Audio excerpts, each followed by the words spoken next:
Good morning, ladies and gentlemen. This is Arnis Luks here at the Crossroads, and I'd like to welcome my two guests from Canada. Welcome, Robert Klinck. Good to be here again, Arnie. No worries. Pleased to have you, Always a Robert. pleasure. Mhm. Always a pleasure here, too. Thank you, Robert. And Wallace Klinck. Welcome, Wallace.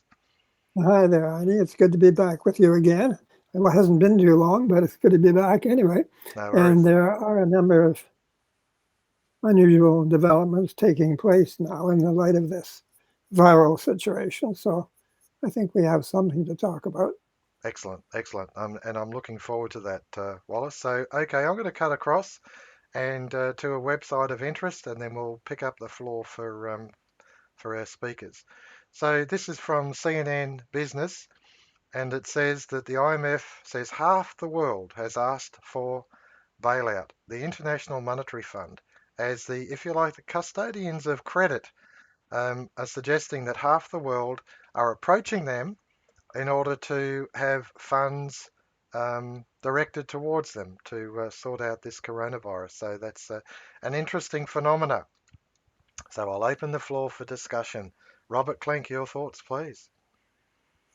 Well, it amazes me that nobody seemed to be commenting on the fact that all of a sudden the availability of credit has taken such a huge boost. A while ago, it was difficult to find the means to repair potholes in the streets. And now all of a sudden, it's as though another war has begun.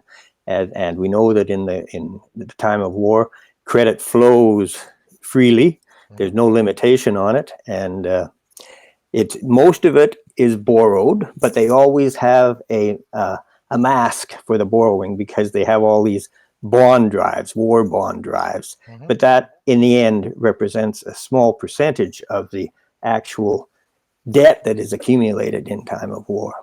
So you'd think people would be asking, well, how can all this money suddenly come into being?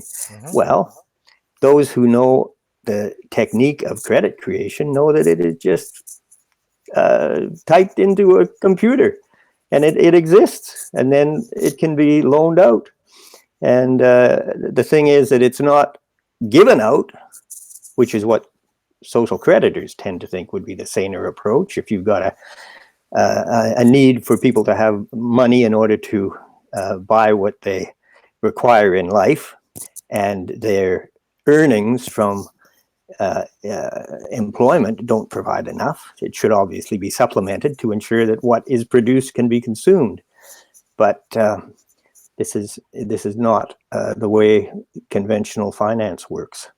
And unfortunately, I fear that this, well, I don't fear it. I know it's going to result in a huge addition to the debt burden that is already gigantic on the people of the world, national, private, municipal, every organization is up to their ears in debt practically. And now they've found a way to add suddenly 25% more to it overnight. So it's basically just a trap. It's going to redound to the tightening of the control of the financial institutions on all of society. And there has to be an end to this.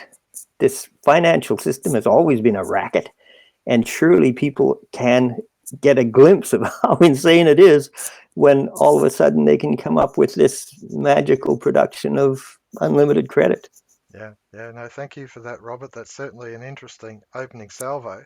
I'm going to just, before I put you on the floor, Wallace, I'm just going to cut us across to our website and highlight here in this particular column, in red, Bank of England quarterly report and also reports from the Deutsche Bank, the major banks in Germany, and their reports on what they expose as the methods used to bring about new finance, the creation of credit out of nothing.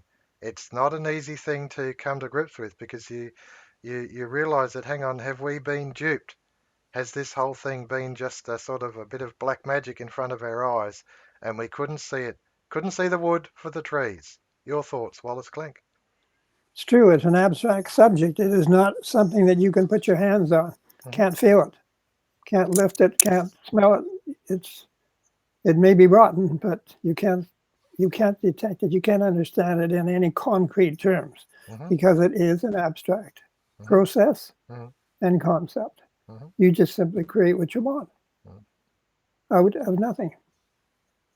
Now you're creating it against certain real wealth, but you, as the lender, being the banks, who claim ownership to what you're lending, creating and lending, you've actually created, and then you can foreclose on anyone's assets if they don't meet the terms of the loan that you've extended to them. Then you can foreclose on their assets.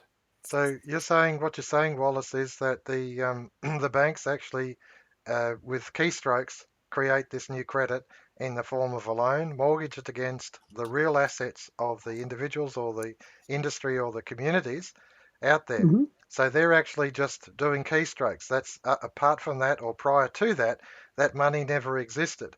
And in the instance of the World Bank, the International Monetary Fund, the World Bank, they're actually creating the tune of hundreds, if not thousands, of billions of, we call them dollars, if you like, you can call them whatever, euros or anything else, one. They're actually creating it out of nothing. And then the communities are actually set to work. So it's a method to get the communities to work.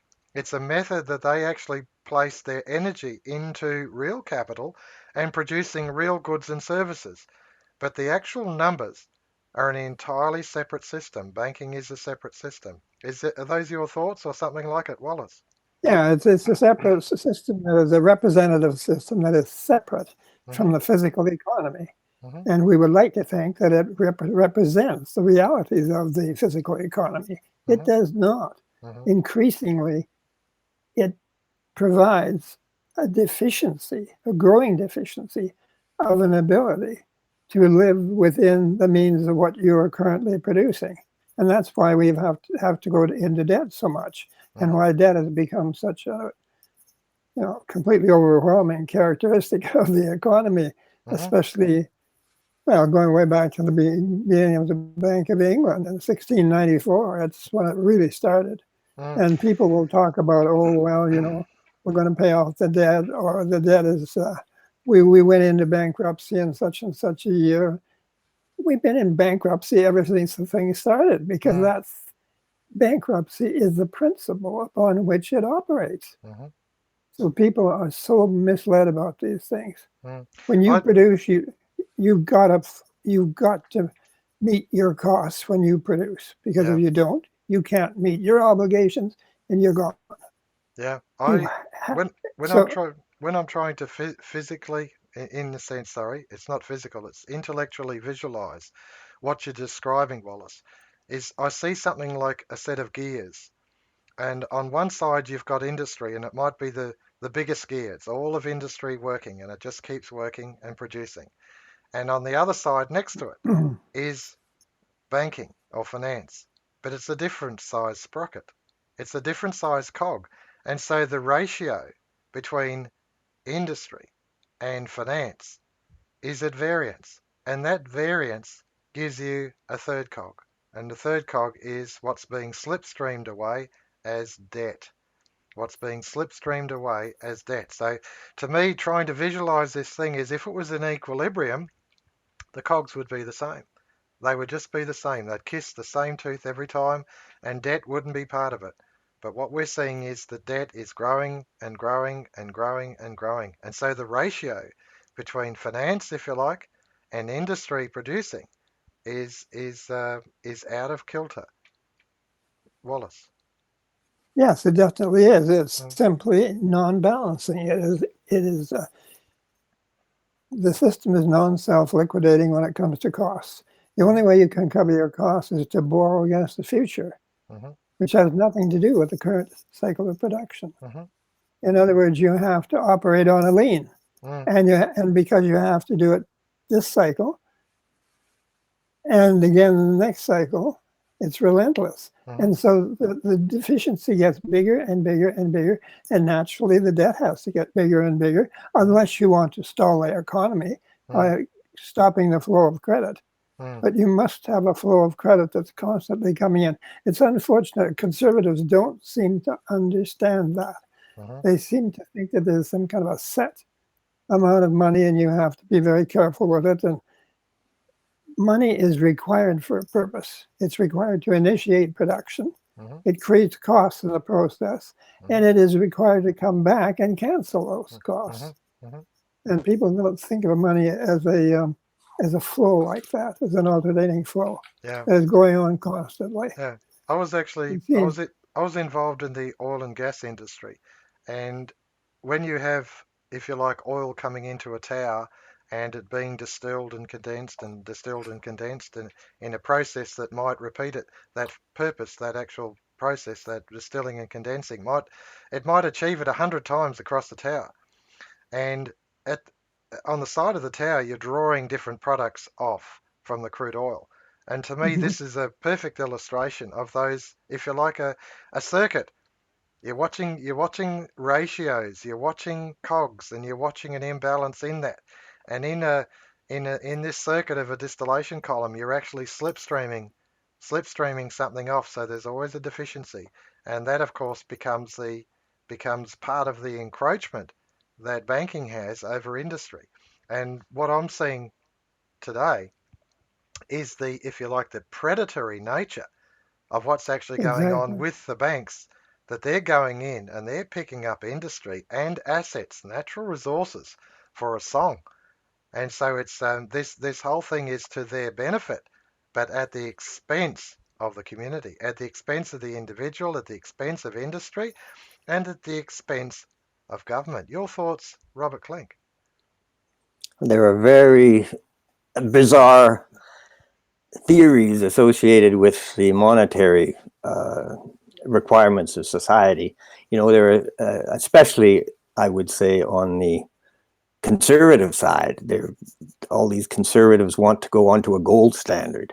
Well, could anything be more ridiculous than tying your capacity to develop your economy to your ability to dig something out of the ground? It just doesn't make any sense at all. And also, the conservatives often argue that any expansion of the money supply is just inflation. But that's not true. If we didn't have an expansion of the money supply, we couldn't develop things. We couldn't have a developing economy. So ideas like that are simply unrealistic and misleading. Another thing you always seem to hear from, I find it, even from sources for whom I have quite a bit of respect, but they're always talking about how the government is printing money. And of course, the image that comes to your mind is printing presses shooting dollar bills or lira or whatever, whatever currency is involved out. And this is what is money. But in fact, this is a tiny proportion of the money supply, and nearly all money is actually financial credit. And it is created in the act of making loans, and it is destroyed in the act of repaying the loan. So, people talk about how some of these financiers have fantastic reserves of money. Like they say the Rothschilds are worth $500 billion. The Rothschilds don't care if they're worth $500 billion. They can manufacture money at will. So it's, we got all these strange conceptions, misleading conceptions, particularly this business about money only being printed when it's actually being issued in the form of credit. So it's really important that people get a more realistic concept of what is going on with the money system. And I think it's a fair assumption that the people who created the money system have done it in such a way that it works to their advantage. They haven't done it in such a way that it works to the advantage of the ordinary citizen. It is a method of maintaining power in society. And they in a way are forced to concentrate the power more and more, because there is always the threat that people will wake up to the fact that the financial system is basically a racket that works against their interests. And there is still such a thing as a democratic vote. It doesn't seem to accomplish much usually. It's been pretty well rendered useless, but there is a capacity for people to come to a realization of what's been going on and to act through the political system to change it. And we're sorely in need of that being done. And we can see it more and more. We just play things in the hands of these international financiers. I want to cut across. Thank you for that, Robert. I want to cut across to our website again, and in this case, I want to actually bring up a book, and I think it's an important book, and that's The Confessions of an Economic Hitman, John Perkins, and he has done the world an enormous favour because what he's done in that particular book is he has exposed the methods whereby hard selling is achieved. Hard selling. Now, International Monetary Fund, World Bank, anyone who chooses to step out of line with the existing narrative, and that is the existing narrative of going to them for what are nothing more than computer blips on a computer screen, going to them for their blips on their computer screens that will be a loan or an indebtedness to the individual, or in this case, the nation states, going to them. And Perkins actually makes the point that there are hard selling or hard marketing methods, and those hard marketing methods include, if necessary, bombs. And those hard marketing methods, we've seen it in the Middle East. We've seen the pressure being placed on what possibly appear to be independent nations in order for them to yield to this power of banking. Your thoughts, Wallace Klinck? Yes, I mean, production should be on the basis of a realistic estimate of real resources, the things you need to actually carry through the production process. And it should not be foisted upon nations or anyone to get them into a position of irredeemable debt where they can be foreclosed on. And I think with regard to this current virus, so-called crisis, I would not like to imagine what implications this may have from a standpoint of the transfer of real wealth. Because businesses are being, so many small businesses are being, well, I mean, you can't be out of business for a month or 2 or 3 without having any income. You have to have a constant cash flow in order to meet your obligations. That's right. Because a lot of people don't realize, but a lot of business actually functions on the basis of a constant provision of bank credit, the repayment of bank credit, and a reissue of bank credit. And that's the way business operates. It's a constant inflow and outflow of credit. And this is something that's just part of the system. It's the way it works. There isn't some kind of a store of cash out there in a mountain that people go to in order to get the money they need. And they don't have any private store of it themselves in some backyard shed or something. It's money is ephemeral. It's not. It has no real existence. It just simply money. It's an accountancy system where you register costs and you register repayments. And if you repay what you have borrowed, you're in good shape. If you don't, you're into receivership probably. That's right. And that means that people who have the sole capacity to create and destroy credit have the ability to foreclose upon people's private assets and their business assets. I want to actually touch on something here, Wallace, that I think is current in people's minds. Now, a couple of weeks ago, the Russian government was handed essentially the assets, the heavy crude oil assets of Venezuela, and that was to remove the potential for sanctions against the actual asset itself, because America was imposing sanctions against Venezuela and Rosneft. So they've taken it away from Rosneft.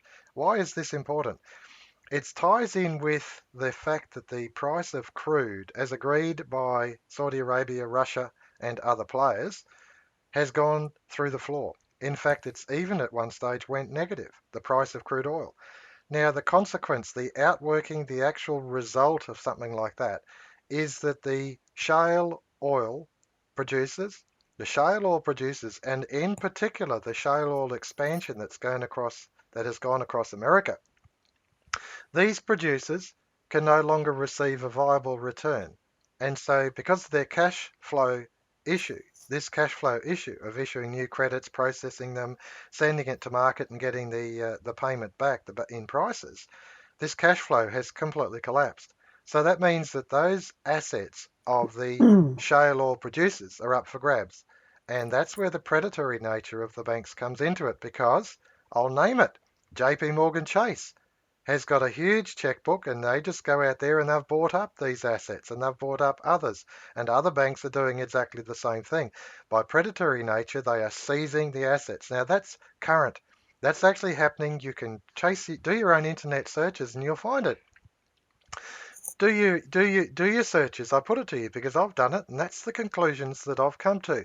I've extracted that information as being accurate and reliable, and it's not biased and it's not derogatory. It's not meant to be. It's a statement of fact that's there in consideration that, okay, if the banks are predatory, they create money out of nothing. Where did they get this money from? Where did they get it from in order to buy up all of these shale oil assets in America? Where did they get it from? They created it out of thin air. And that's what those initial documents were showing. Your thoughts, Robert Klinck? Yes, well, John Perkins' Confessions of an Economic Hitman, you reminded me of that, Arnie, and the method he described for bankrupting particularly poorer nations is gone into in great depth in that.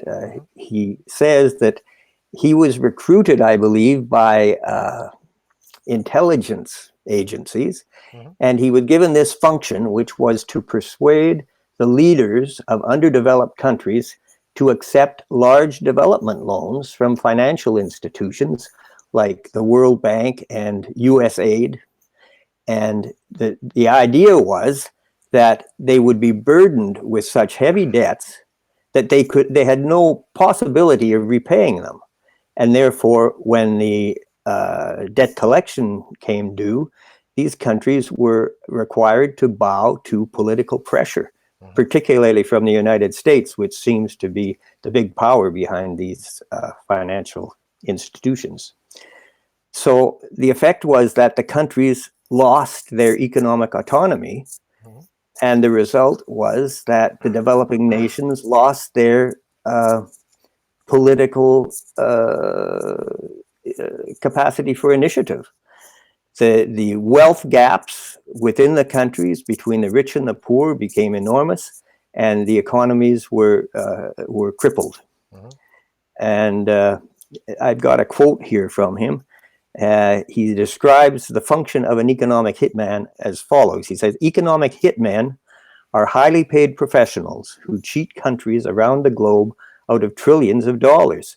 They funnel money from the World Bank, USAID, and other so-called foreign aid organizations. So when he made this confession, it was a very personal thing for him, because he recognized that he'd been involved in very immoral activities. Yeah. And now we're told that half the countries of the world are making special applications to these institutions, which have functioned to subvert national sovereignty. That's the purpose they've had. Yeah. And in fact, this activity at the international level has its counterpart in the realm of domestic governments and their activity in undermining the freedom of individual lives. And because of the way the financial system works, individuals' autonomy is similarly being undermined by the pushing on them of more and more debt. And right now we're seeing an enormous push that way as a result of this so-called pandemic. The governments that are borrowing huge sums purportedly to help people through this pandemic are fixing a debt burden on their countries that I think will be ruinous. We seem to be at a real crisis point in history right now, because Yeah. I don't know how we're going to recover from this. And I don't think there's any intention to help us to recover from it. No. And have the populations of these countries had any input into the taking on of these gigantic additional debts? Not at all. We don't have any kind of democracy anymore. It's a joke. Yeah. The governments just decide that they're going to borrow on behalf of the population so much money the people will never be able to repay it. Yeah. And the result is that the governments, all these governments around the world, like puppets. It's incredible how the uniformity of their approach is occurring. And the effect of their policy is to indenture them and their children without their consent in perpetuity. That's right. An absolute scandal. It is a scandal, Robert, and thank you so much for that. I'm going to cut across. I'm going to cut back to John Perkins here, and I'm going to go to another book. And this is Emerging Viruses. It was written approximately 20 years ago by Leonard Horowitz. Now, these both those books are available on our website, in our library, and I'd encourage you to make it your business to go there and have a look.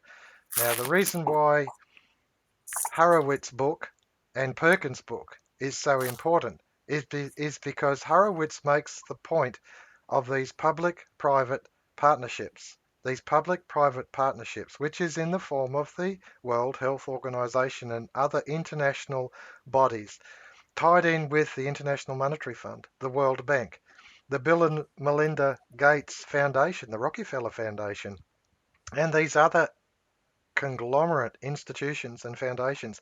They come together at that point. Perkins is simply a tool. He's a tool to do the bidding of powers over and above government. Powers over and above government, and that is finance. And in the case of what we're seeing here in Australia, we're seeing exactly the same thing, that our government is doing the bidding of the guidance, if you like, of the World Health Organization. This is essentially a public-private institution and to the benefit, and that's why emerging viruses is so very, very important, because the coronavirus as such, COVID-19, it's the 19th corona type of virus that they've earmarked. But Horowitz shows that the actual development of the virus is done within the laboratories, the research and development laboratories that are actually part of these foundations, which are part of the World Health Organization. They are one and the same thing. So it's an imposition, if you like, of corporate fascism dominated across the population by communism on the basis that technocracy, it's essentially an ideology, that unfounded science, vaccination itself, cannot substantiate efficacy, cannot substantiate, and nor has it substantiated efficacy. That was actually a court finding just this week by, I believe, Robert Kennedy Jr., campaigning against CDC in America and other health organizations. So to me, this is very, very important. You actually close the loop on your thinking that this realm of, if you like, this sphere of influence is over and above governments, and credit creation is the power above all. Your thoughts, Wallace Klinck? Yes, so when you say credit creation is the power above all, you are dead on, because nothing can move without credit. Mm-hmm. We operate by a system of accountancy. We don't trade eggs for chickens and things like that. We use a monetary, symbolic system of representing all of our economic transactions, and those are backed up legally. If you do not get settlement in credit or money, you can foreclose, because you cannot walk up to someone and say, gee, sorry, I don't have much in my bank account now, and could you take my shed in the back here, or could you take my vehicle, or could you take, you can't do that. They can say, no, you are going to simply pay, or you'll be forced to pay. Mm-hmm. And so then it's a pyramid of credit, and so that it starts at the top with all power at the top, and then it goes out to different sections of society, of course, to facilitate different things. But if you have a small movement at the top, it gives you a magnified effect toward the outer edge. In other words, by making a small adjustment, you can cause a great economic expansion or contraction, dislocation. And it's a form of centralized power that is not normal or natural to life. It is something that has been literally established by deceit. Mm-hmm. So yes, and I do think that this so-called assistance that governments, like here in Canada, are offering to different people who are applying for help because they say that they're in crisis financially over the contraction of the economy. It's going to result in an increased debt, which in the end, when the chickens come home to roost, when they're due, is going to create a crisis, a real crisis. It's going to be a major crisis. Yeah. And it's going to mean that people are more and more under the control of the issuers of credit, going back ultimately to the banks. Yeah. They are the only creators of credit. As a matter of fact, our governor of the Bank of Canada, when we had hearings back,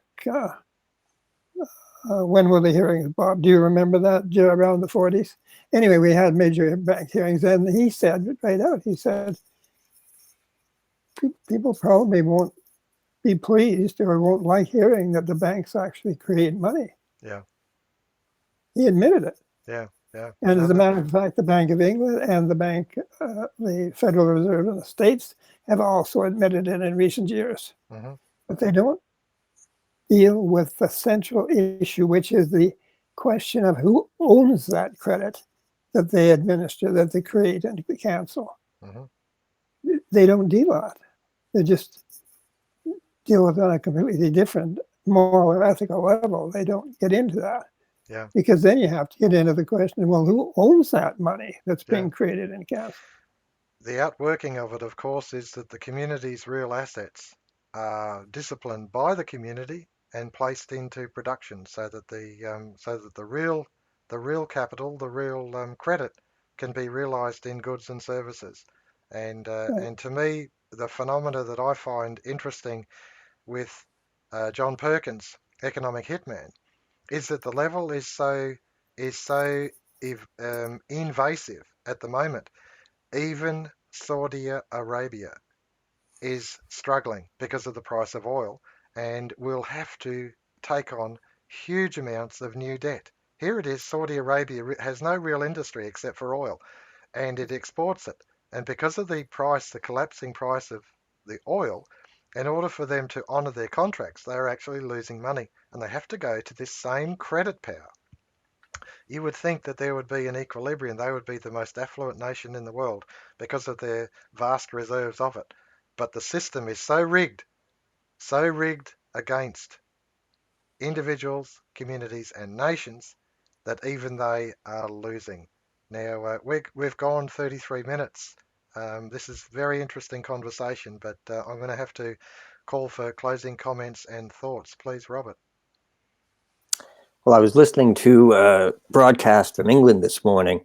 You were talking about the tie-ins between the public and the private organizations and institutions now. Mm-hmm. And an astonishing fact came out in what they were speaking of this morning, and that was that the government in England will not reveal the names of the scientists who are producing all the statistics for the COVID crisis. They will not reveal those names. And you know why they won't? They say it's because they don't want those scientists to be subject to lobbying and influence. Well, the point is that they are already, and they don't want the connections of these people to come out, because this whole thing is being run as a gigantic potential money-making scheme. Yeah. Yeah. And what really scares me about it is, you know, even if there's a huge reaction now and they sort of restore normalcy, what is to guarantee that they don't have another virus in reserve as something a little more lethal that they could release? And then they could pin the blame for, you know, a huge number of deaths on the people who wanted to go back to normalcy. They have got us over a barrel in a way that is really frightening.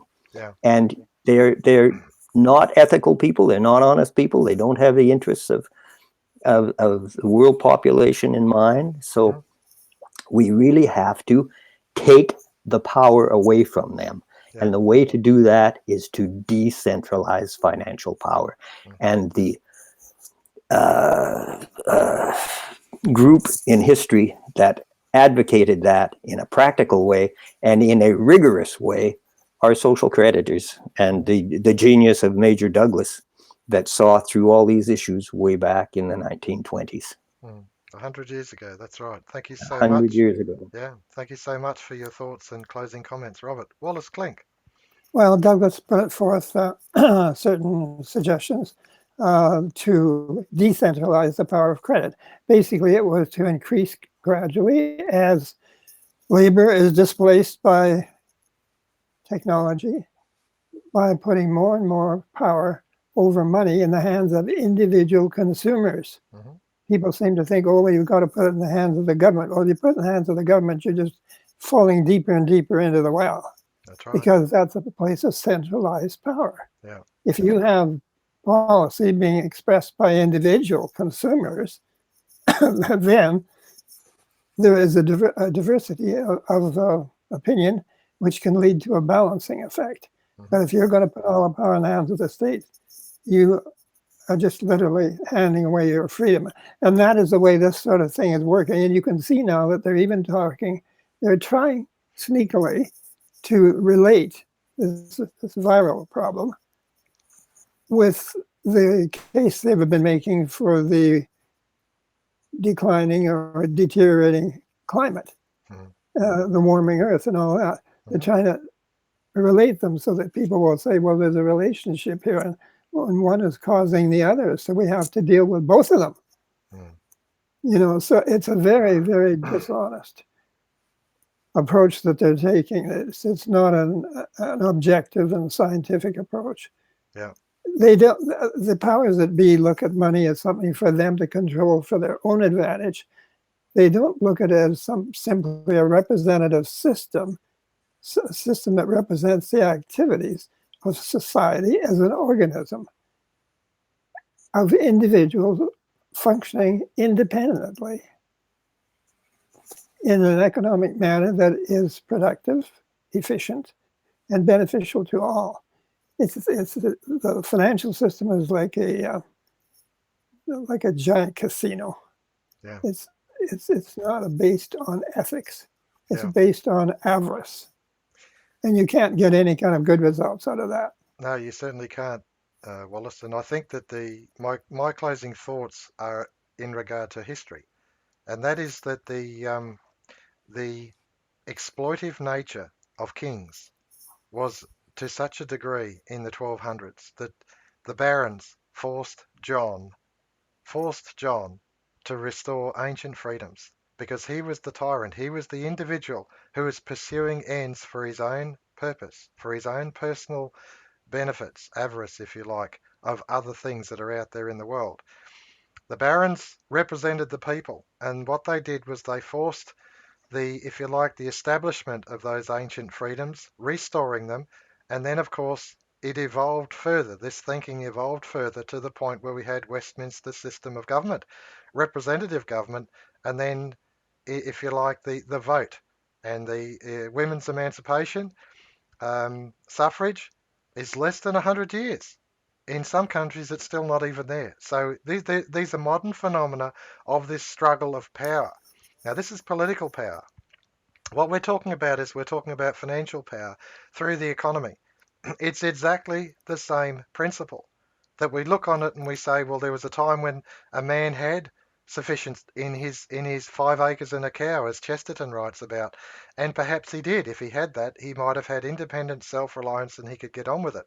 But that's not the nature of the world that we live in. The nature of the world we live in is one of industry, of automation, robotics, advanced control, all of these industrial arts, these sciences.